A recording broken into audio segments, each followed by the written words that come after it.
కాలిన తర్వాత మళ్ళీ టర్న్ చేసుకోవాలి. ఇవంతా మీడియం ఫ్లేమ్లోనే చేసుకోవాలి.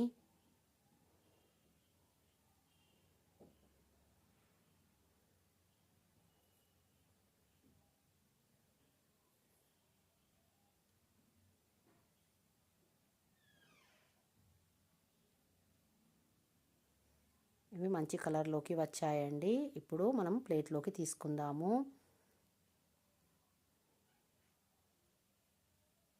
ఇలా ఈ కలర్లోకి వస్తే మనకు బాగా క్రిస్పీగా వస్తాయి.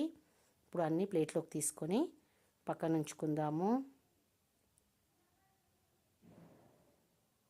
చాలా క్రిస్పీగా వచ్చాయి. అదే బాణలోకి 1 టేబుల్ స్పూన్ ఆయిల్ తీసుకొని దానిలోకి పచ్చిమిరపకాయ చీలికలు కొంచెం కరివేపాకు వేసి ఫ్రై చేసుకోవాలి.